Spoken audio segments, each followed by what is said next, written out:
잠시 기도드리겠습니다.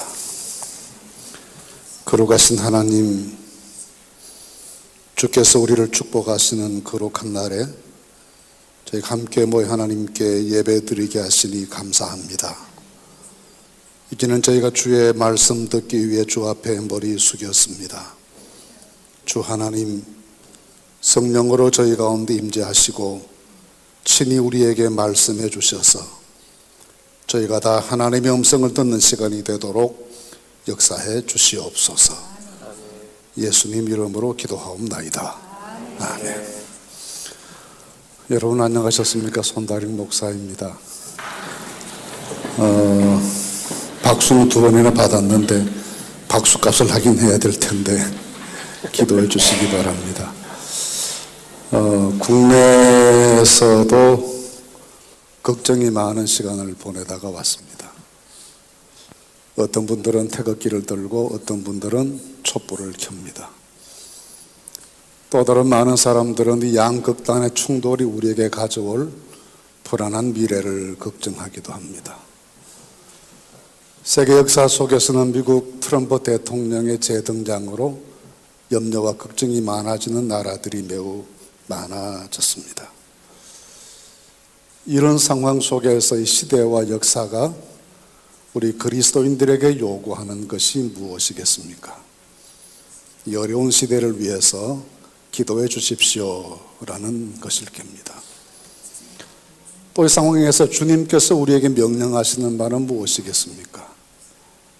너희는 먼저 그의 나라와 그의 의를 구하라는 말씀처럼 우리에게 이때야말로 교회와 성도들이 깨어 기도할 때이다 라는 말씀을 주실 것이라 생각합니다.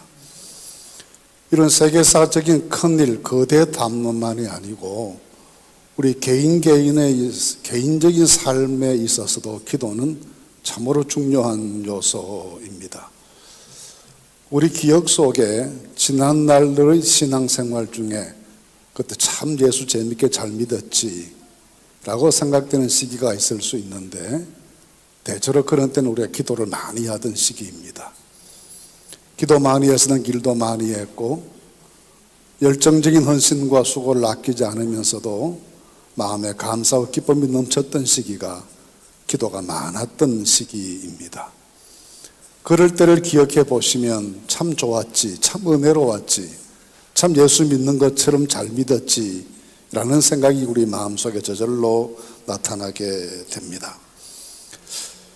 그런데 최근에 우리를 돌아보면 기도를 많이 하지 않는 것 같습니다. 교회들도 지도자들도 기도가 너무 부족해졌습니다. 어른들도 아이들도 기도 시간이 빈약해졌습니다. 기도 생활이 충분해야 다른 신앙의 노력들도 열매를 맺히게 될 터인데 기도가 부족하니 우리 삶이 마치 열매 없는 무화과 나무 같고 경건의 모양은 있으나 경건의 능력은 없는 빈핍한 영적 생활이 이어지는 것 아닌가 생각합니다. 그래서 기도에 대한 말씀을 좀 나눌까 생각합니다. 기도에 대한 예수님의 가르침은 성경에 차고도 넘칩니다. 예수님께서는 말씀 그대로 맨손으로 하나님 나라 사역을 시작하셔서 십자가 위에서 다 이루었다 말씀하시고 부활에 이르게 되시기까지 모든 과정이 기도의 연속이었습니다. 때문에 주님은 기도의 중요성을 누구보다 깊이 체험하셨고 그 기도의 중요성을 우리에게 가르치기 위해서 노력해 주셨습니다. 마가복음 9장에 이런 내용의 말씀이 있습니다. 변화산에서 내려오신 예수님께서 제자들을 찾아가셨는데 이 제자들이 귀신 들린 한 아이를 고치지 못해서 전전긍긍하는 현장이었습니다. 이 아이는 불에도 넘어지고 물에도 넘어지는 심각한 간절 증세를 보였습니다. 아이의 아버지가 간절한 마음으로 제자들에게 부탁했지만 아무리 노력해도 귀신은 꼼짝하지 않았습니다. 예수께서 말씀하십니다. 그 아이를 내게로 데려오너라 하신 다음에 말씀 한마디로 귀신을 내쫓으시고 아이를 고쳐 부모에게 돌려주셨습니다. 저녁 때 됐을 때 제자들이 조용히 예수님께 나와서 여쭈었습니다. 선생님, 우리는 왜 안 됐습니까? 그때 주님의 대답이 기도 외에는 이런 요가 나갈 수가 없다. 그렇게 말씀하셨습니다. 제자들이 그 무엇도 문제가 아닙니다. 형식과 절차도 문제가 아니고 열심도 문제가 아니고 그 무엇도 문제가 아닌데 능력이 부족하고 결과가 허무한 것은 기도의 부족 때문이었다 말씀하시면서 기도의 중요성을 깨우쳐 주셨습니다. 최근 들어서 젊은 목회자들 가운데 챗GPT를 이용해서 설교를 준비하시는 분들이 많아졌습니다. 설교 본문과 제목을 입력하고 이런 주제로 설교 한 편 만들어 주라고 부탁하면 불과 1, 2분 사이에 멋진 설교 한 편이 쭈르륵 프린트아웃 되어서 나옵니다. 그런데 그런 설교는 영혼의 양식이 되지 않습니다. 내용의 부족이, 내용의 오류가 문제가 아닙니다. 하나님의 말씀을 설교자 자신의 깊은 반성과 회개와 자신의 삶에 대한 성찰을 통해서 생겨나는 생명의 양식이어야 하는데 그렇지 못하기 때문입니다. 영혼 사랑에 대한 간절한 기도가 포함되지 못하면 말씀이 빈약해질 수밖에 없고 생명의 양식이 될 수 없습니다. 그래서 기도는 우리 신앙생활의 모든 것을 풍성케 하고 가능케 만드는 하나님의 축복된 선물입니다. 그러면서 오늘 본문 말씀을 생각해 보십시다. 본문 말씀에서 예레미야 선지자는 하나님의 말씀을 전하면서 이스라엘 백성들에게 기도하십시오, 기도하십시오라는 말을 반복해서 강조합니다. 이 말씀 속에서 예레미야는 세 가지 기도에 대한 교훈을 전합니다. 그 첫째는 현실을 직시하는 기도의 중요성을 말합니다. 예레미야 선지자는 아시는 것처럼 남왕국 유다의 멸망 과정을 지켜보면서 매우 가슴 아파하고 애통했던 선지자였습니다. 심지어는 그 시기에 바벨론에 대한 항복이 최선의 길이라고 주장하면서 바벨론에 대해 저항하지 말고 순순히 항복하는 것이 그나마 피해를 최소화할 수 있는 길이다라고 전했습니다. 그 때문에 오해를 받고 배척을 당하고 어려움도 많이 겪었습니다. 그러나 결국은 그의 예언처럼 나라는 망했고 예루살렘은 파괴되었고 대부분의 지도층이나 유력한 국민들은 다 포로가 되어 바벨론으로 끌려갔습니다. 이 상황 속에서 바벨론으로 끌려간 사람들은 자연스럽게 하루속히 우리가 예루살렘으로 돌아갈 수 있게 해주십시오라고 기도할 수밖에 없었고 그런 희망을 가슴에 품고 하루하루를 고통 중에 살아갈 수밖에 없었습니다. 그 즈음에 예레미야가 포로로 끌려가서 고통스러운 삶을 살고 있던 동족들에게 편지를 보내게 되는데 그 편지 말씀이 오늘 읽은 내용의 말씀입니다. 4절에서 7절 말씀까지 보시면 이렇게 편지합니다. 만군의 여호와 이스라엘 하나님께서 예루살렘에서 바벨론으로 사로잡혀 가게 한 모든 포로에게 이와 같이 말씀하시니라. 너희는 집을 짓고 거기에 살며 텃밭을 만들고 그 열매를 먹어라. 아내를 맞이하여 자녀를 낳으며 너희 아들이 아내를 맞이하며 너희 딸이 남편을 맞아 그들로 자녀를 낳게 하며 너희가 거기에서 번성하고 줄을 들지 아니하게 하라. 너희는 내가 사로잡혀 가게 한 그 성읍의 평안을 구하고 그를 위하여 여호와께 기도하라. 이는 그 성읍이 평안함으로 너희도 평안할 것임이니라 하셨습니다. 잡혀간 땅에서 농사 짓고 집 짓고 아이들 시집장가 보내고 또 손자 손녀 보고 그렇게 해서 그 땅에서 잘 정착하라는 말씀입니다. 이런 편지 내용을 보내게 된 이유는 거짓된 예언으로 백성들을 미혹하는 사람들이 많았기 때문입니다. 예레미야 20장 말씀에 보시면 바스올이라는 선지자가 나타나서 유다 왕국은 절대로 망하지 않을 것이니까 불안하지 말고 동요하지 말라고 백성들에게 거짓된 예언을 전했습니다.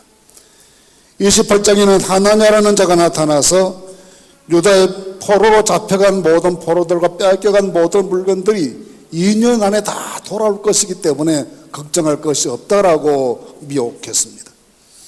29장 말씀에 스마야라는 사람이 예레미야가 편지 보낸 것을 문제 삼고 이 예레미야를 징계해야 된다고 여론을 선동하기도 했습니다.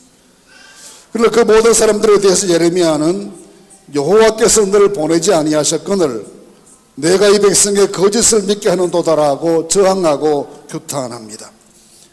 희망을 가지는 것은 언제나 매우 중요한 것이지만 거짓은 경계해야 되고 배격하지 않을 수가 없습니다. 70년을 포로지에서 살아야 되는 것은 이미 선포되고 결정된 사항들이 이미 진행 중의 역사입니다. 문제는 그 땅에서 망하지 않고 버티고 견디고 살아남아서 하나님의 때가 왔을 때 조국으로 돌아가 나라를 건설할 책임을 해야 되는 것이지 거짓된 희망 고문으로 삶을 낭비해서는 안 된다라는 것입니다. 그래서 포로지에서 농사도 짓고 집도 짓고 아이들 시집 장가도 보내고 손자 손녀도 보고 그렇게 하면서 수가 줄어들지 않고 번성해 갈 수 있도록 그 땅에서 살아남아라, 견뎌라, 버텨라, 그 말씀이 예레미야가 전한 하나님의 말씀입니다. 그리고 이 일을 위해서 기도해야 된다고 가르칩니다. 이 시기를 2절 말씀에서는 이렇게 말합니다. 그때는 여고나야 왕과 왕후와 궁중 계시들과 유다와 예루살렘의 고관들과 기능공과 토공들이 예루살렘에서 떠난 후다라고 했습니다. 이 여고나야라는 왕은 여호야긴이라는 이름으로도 알려져 있는데 18살의 왕이 되어서 3개월 동안 재위하다가 바벨론의 포로를 끌려간 비운의 소년 왕이었습니다. 그와 함께 귀족들과 군장교 7,000명, 기능공 1,000명 등 10,000명이 넘는 사람들이 포로가 돼 바벨론으로 끌려갔습니다. 국가 인재의 절반 이상이 끌려간 셈입니다. 이 상황에서 예레미야 선지자는 예루살렘에 머물고 있으면서 포로들에게 이 편지를 보낸 겁니다. 편지를 보낸 이유는 아무리 생각해 봐도 남아있는 사람들보다는 바벨론으로 끌려간 그 사람들이 다시 돌아와서 나라를 세우는 일에 앞장서야 될 것이기 때문에 어떻게 하든지 그 바벨론에서 생존하고 살아남고 번성하고 망하지 않아야 된다는 생각에 이 편지를 보내게 되는 것입니다. 70년 뒤에 돌아온다고 하는데 70년이면 사실 끌려간 사람들은 다 죽은 다음 아니겠습니까? 그들이 2세 3세가 돌아오게 될 것입니다. 그런 2세 3세 대를 이어가면서도 그 땅에 끌려간 사람들이 망하지 않고 살아남아야 하고 수가 줄어들 정도로 번성해야 되고 그 땅에서 세력을 키운 다음 다시 돌아와야 국가정의 희망이 생기는 것이기 때문에 조속한 해방과 복귀를 헛되게 꿈꾸지 말고 거기에서 버티고 견뎌내기 위해서 기도하고 노력하라고 강조해 주고 있습니다. 6.25 전쟁 때 북한에서 남쪽으로 피난 나오신 분들이 많으셨습니다. 제가 아는 어떤 장로님은 가족들 등짐에 쌀을 한 말씩 짊어지고 나오면서 이 쌀 다 먹기 전에 고향 마을로 돌아갈 수 있을 것이다 라고 믿었답니다. 그런데 그 세월이 지금까지 해결이 되지 않고 있습니다. 역사 회복에는 시간이 많이 걸리는 법이지요.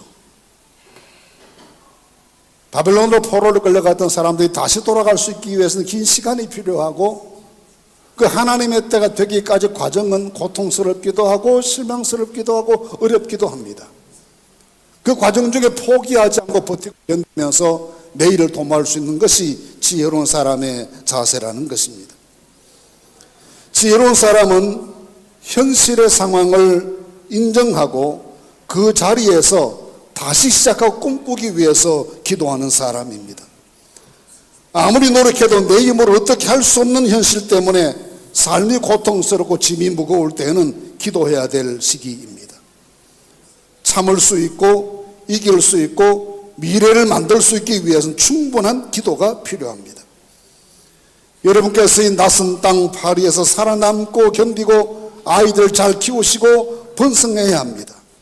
그것이 조국에도 희망이 되는 자랑스러운 일이 될 것입니다. 물론 어려운 일이지요.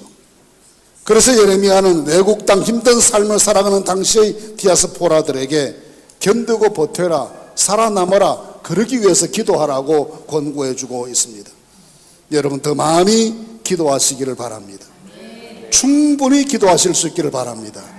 이 상황을, 내게 주어진 어려운 국면을 넉넉히 극복해낼 수 있을 만큼 넉넉히 기도하실 수 있기를 바랍니다. 하나님께 이길 수 있는 힘과 지혜를 우리 모두에게 허락해 주시리라 믿습니다. 둘째로 예레미야가 가르치는 것은 하나님의 뜻을 깨닫고 기도하라라는 말씀입니다. 많은 나라의 중요한 인재들이 포로로 끌려간 현실은 통탄스럽고 절망적인 일입니다. 예레미야 자신도 이 일에 대해서 매우 애통했습니다. 그래서 그를 눈물의 선지자라고 부릅니다. 예레미야가 1장 1절 2절 말씀 이렇게 말합니다. 슬퍼다 이승이여, 전에는 사람들이 많더니 이제는 어찌 그리 적막하게 앉았는고. 전에는 열국 중에 크던 자가 이제는 과부같이 되었고, 전에는 열방 중에 공주 같았던 자가 이제는 강제 노동을 하는 자가 되었도다. 밤에는 슬피 오니 눈물이 뺨에 흐르며, 사랑하던 자들 중에 그에게 위로하는 자가 없고 친구들도 다 배반하여 원수들이 되었도다라고 나라 망한 현실에 대해서 감추지 못하는 슬픔을 그렇게 표현했습니다. 그러나 선지자는 이 나라가 망했다는 이 현실이 하나님의 최종적인 결정이 아니다라는 사실을 깨닫게 됩니다. 10절과 11절 말씀 이렇게 말합니다. 여호와께서 이와 같이 말씀하시니라. 바벨론에서 70년이 차면 내가 너희를 돌보고 나의 선한 말을 너희에게 성취하여 너희를 이곳으로 돌아오게 하리라. 여호와의 말씀이니라. 너희를 향한 나의 생각을 내가 하나니 평안이요 재앙이 아니니라. 너희에게 미래와 희망을 주려는 것이니라 하셨습니다. 이것이 끝이 아니고 해방과 귀국이 기다리고 있고 재앙과 절망을 주는 것으로 역사가 종결되는 것이 아니라 해방과 희망과 미래를 주시는 것이 하나님의 궁극적인 뜻이다라고 밝혀주시고 있습니다. 예레미야가 3장 19절 말씀 이하에서 이렇게 말합니다. 내 고초와 재난과 쑥과 담접을 기억하소서. 내 마음이 그것을 기억하고 내가 낙심이 되오나 이것을 내가 내 마음에 담아두었더니 그것이 오히려 나의 소망이 되어 싸움은 여호와의 인자와 긍휼이 무궁하심으로 우리가 진멸되지 아니함이니이다. 이것들이 아침마다 새로우니 주의 성실하심이 크시도이다 했습니다. 하나님께서 고초와 재난을 주셨지만 곰곰이 생각해 보니까 여기에 하나님의 은혜가 있다는 것입니다. 미래를 남겨두시기 위해서 하나님께서 완전히 멸망치 않게 하시고 씨앗을 남겨두셨는데 그 씨앗이 우리에게 주시는 희망의 선물이라는 말씀입니다. 지금의 현실이 예레미야나 모든 백성들에게 큰 절망과 고통을 주는 것은 희망이 보이지 않기 때문이지 않겠습니까? 나라 안의 사정을 다 살펴보아도 그 어떤 지도자가 나타나서 이 국면을 전환시켜 줄 만한 사람이 보이지 않습니다. 어떤 집단도 보이지 않습니다. 당시 국제 정세를 살펴보아도 어느 세력도 유다 왕국의 몰락에 대해서 동정하지 않습니다. 쉽게 바벨론의 세력이 사그라들 조짐도 보이지 않습니다. 유다 왕국이 재기할 수 있는 어떤 틈도 역사에는 나타나 있지 않습니다. 할 수 있는 것이 아무것도 없어 보입니다.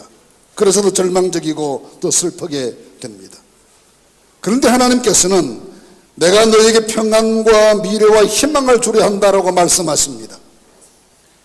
어떤 의미에서 희망과 미래는 우리가 마지막까지 붙잡고 지켜나가야 될 삶의 최대 과제입니다. 절망은 죽음에 이르는 병이다라는 키엘 케고의 말이 있습니다. 그는 심지어 죽음마저도 그 죽음 없는 희망을 보면 죽음마저도 축복이지만 멀쩡한 삶을 살면서도 희망을 보지 못하는 것 자체가 고통이요 절망이요 죽음이다라고 슬퍼했습니다. 유다 왕국의 입장에서는 현실이 사면초가의 어려움이었습니다. 국내의 모든 상황이 절망적이었고 주변 모든 나라 모든 세력들이 다 적으로 돌아섰습니다. 그래서 애가 1장 2절 말씀에는 친구들이 배만하여 다 원수가 되었다라고 탄식합니다. 상황은 그러하지만 하나님께서는 나는 너희에게 희망과 미래를 줄 것이다 라고 약속하십니다. 용기 있게 현실에 도전할 수 있는 사람, 현실의 상황을 가슴에 끌어안고 기도할 수 있는 사람은 이 상황 속에서도 희망을 볼 수 있는 사람이 기도할 수 있고 도전할 수 있게 되는 것입니다. 그래서 하나님께서 내가 너희에게 미래를 준다, 희망을 준다, 꿈을 준다고 말씀하시면서 이 꿈이 이루어질 수 있기 위해서 기도할 것을 강조해 주셨습니다. 지난 2월 8일이 28 독립선언 106주년 되는 기념일이었습니다. 28선언은 일본에 유학 중이던 조선 유학생들이 1919년 2월 8일 도쿄의 YMCA 회관에 모여서 독립선언서를 발표한 뜻깊은 날입니다. 이 역사적인 사건이 우리나라 3.1운동의 도화선이 되기도 했습니다. 2019년 100주년을 기념하는 행사에 초대받아 갔습니다. 이때 집중적으로 조명된 애국지사가 있었는데 김마리아 여사였습니다. 이분은 정신여학교 출신 우리 장로교 여성 지도자였는데 일본 유학 중에도 매일처럼 한복을 곱게 차려입고 학교에 등교할 만큼 민족적인 투철했던 지도자였습니다.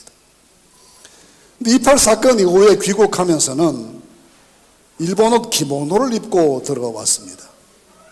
그 기모노의 품속에 독립선언서 8장을 숨겨서 들어왔습니다. 광주 수피아 여학교에서 이 독립선언서를 인쇄해서 전국에 배포했습니다. 이것이 3.1운동으로 이어지는 일에 크게 기여했습니다. 물론 그 후에 체포되어 속독한 고문을 당했습니다. 가슴 한쪽을 도려내고 인도로 지시고 수없이 머리를 구타당했기 때문에 이 코와 귀 속에 전부 농으로 가득 차서 사경을 헤매기도 했습니다. 그 후에도 상해와 미국 등을 전전하면서 애국 부인회를 조직하는 등으로 나라의 독립운동을 위해 일생을 바친 분입니다. 해방을 1년 앞두고 하나님 나라로 돌아갔습니다. 그분은 아무런 시기에도 해방의 희망을 포기하지 않았기 때문에 담대한 마음으로 도전했고 독립을 위해서 기도하는 믿음의 사람이 될 수 있었습니다. 그는 이렇게 말합니다. 땅이 있고 백성이 있고 반맞는 역사가 있고 세상에 정의가 살아있고 하나님이 살아계시는데 왜 희망이 없겠느냐라고 말합니다. 하나님의 뜻은 우리에게 여러 가지 시련과 역경도 주시는 것이지만 그것이 끝이 아니고 이 과정을 통해서 우리에게 새로운 내일을 주시고 희망을 주시려는데 하나님의 목적이 있습니다. 바벨론으로 끌려가서 망하게 하는 것 하나님의 최종적인 목적이 있는 것은 다시 회복시키셔서 하나님의 나라를 건설하시려는 것에 하나님의 목적이 있는 것입니다. 이 하나님의 뜻을 깨닫고 희망을 품는 사람만이 진실로 기도할 수 있습니다. 역사 앞에 도전할 수가 있습니다. 희망을 품고 기도하시는 하나님의 사람들이 되실 수 있기를 바랍니다. 아멘. 그런 사람들의 새로운 역사를 열어주신 하나님의 축복이 함께 하시리라 믿습니다. 아멘. 그런데 예레미야는 세 번째로 기도할 때 부르짖어 기도해라는 말을 강조합니다. 너희가 내게 부르짖으면 내게 와서 기도하면 내가 너희들의 기도를 들을 것이요 너희가 온 마음으로 나를 구하면 나를 찾을 것이요 나를 만나리라 하셨습니다.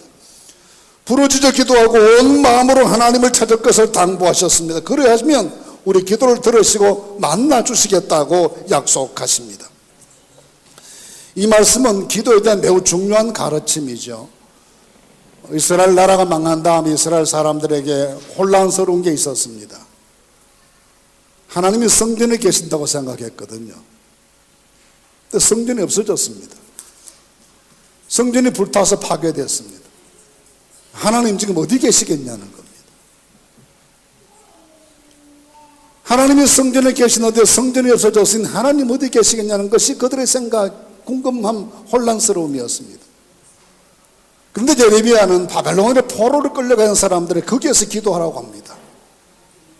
하나님께서 그곳에도 살아계시고 그곳에도 역사하실 것이기 때문에 끌려간 그 자리가 하나님 계신 자리인 줄 믿고 그 자리에서 기도하라고 말합니다. 그러면서 기도의 내용에 대해서도 말씀해 주는데 너희가 온 마음으로 나를 구하면 나를 찾을 것이요 나를 만나리라 하셨습니다. 기도하라고 하는 내용이 하나님을 찾으라는, 하나님 만나기를 구하라는 내용입니다. 다급한 기도 제목이 얼마나 많았겠습니까? 해방을 주십시오. 독립을 주십시오. 돌아가게 해주십시오. 먹고 살 길 없습니다. 양식을 주십시오. 마실 물을 주십시오. 기도할 내용이 차고도 넘치는 하나님께는 그거 먼저 기도하라 하지 않으시고 나를 찾아라 말씀하십니다. 왜냐하면 하나님과의 관계가 회복되고 복원되어야 나머지 모든 일들도 풀려나갈 수 있는 것이기 때문에 먼저 하나님 찾는 기도가 중요하다 말씀하십니다. 우리가 아는 말과 결자해지라는 말이 있죠. 문제를 만든 사람이 풀어야 된다는 뜻 아니겠습니까? 역사가 그렇게 혼란스러워진 이유가 무엇입니까? 이스라엘이 하나님을 등지고 하나님을 떠나버렸기 때문에 생긴 일이었습니다. 그것이 문제의 씨앗이었기 때문에 이 문제를 풀 수 있기 위해서는 먼저 그들이 하나님께로 돌아가는 것이 필요하고 하나님을 만나는 것이 필요하고 하나님과의 관계가 회복되는 것이 가장 급선무라는 말씀입니다. 그래서 나를 찾으라고 하나님께서 기도의 내용을 말씀해 주십니다. 호세아 4장 6절 말씀에는 내 백성 지식이 없음으로 망한다 하고 6장 3절 말씀에서는 우리가 여호와를 알자 힘써 여호와를 알자라고 말합니다. 하나님께로 돌아가고 하나님을 알고 하나님을 체험하고 하나님과의 관계가 회복되는 것이 회복의 지름길이요, 그것이 우선순서요, 그것이 가장 급선무임을 우리에게 말씀해 주십니다. 그래서 예수님께서도 우리에게 충분히 기도하는 것이 필요하다고 가르쳐 주십니다. 요한복음 16장 24절 말씀에서 지금까지는 너희가 내 이름으로 아무것도 구하지 아니하여서는 구하라 그리하면 받으리니 너희 기쁨이 충만하리라 하셨습니다. 우리 마음에 근심이 사라지고 염려가 물러가고 평화와 기쁨이 충만해질 때까지 충분히 기도해야 된다. 충분한 기도가 중요하다. 그렇게 말씀해 주셨습니다. 우리 장로교회는 참 장점이 많은 교회입니다. 교리 체계가 매우 탄탄하고 설득력이 있습니다. 굉장히 논리적이고 지성적입니다. 그리고 우리 한국인의 문화와 정서에 아주 잘 어울리는 교회 체제를 가지고 있습니다. 아주 민주적인 교회 질서도 있습니다. 굉장히 장점이 많습니다. 그런데 우리 장로교회의 드러나 보이는 단점 한 가지가 있습니다. 다른 교파 사람들보다 기도를 많이 하지 않는다는 단점이 있습니다. 부르짖는 기도가 좀 필요합니다. 근데 우리는 그러들 만큼 그렇지 못한 단점이 있습니다. 우리가 매우 지성적이고 논리성을 강조해서 그렇게 되었겠지만 신앙이란 반지성이나 몰지성으로 가도 안 되지만 신앙을 지성의 범주에 갖추어 놓아서도 안 됩니다. 신앙은 지성을 훨씬 초월하는 것입니다. 하비콕스라는 신학자가 있습니다. 아마도 20세기 최대 신학자 중에 한 분이 있을 겁니다. 이분이 쓴 책 Future of Faith라는 책이 있습니다. 우리말로 번역되어 있기도 합니다. 이 책에서는 그렇게 지적합니다.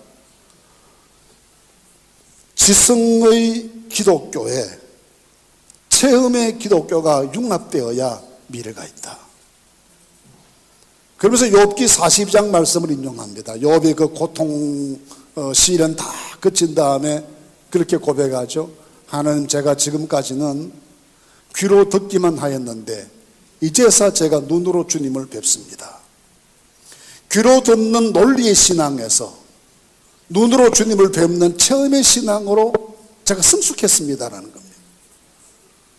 신앙의 미래, 우리의 미래는 논리성을 겸비한 탄탄한 지성적인 신앙 위에 깊이 기도와 성령의 체험을 통해서 이루어지는 체험적인 신앙의 요소가 가미되어야 우리 미래를 헤쳐나갈 수 있는 능력이 생겨나게 되고 새 삶이 가능해지게 되고 역사의 문이 열려지게 되는 것입니다.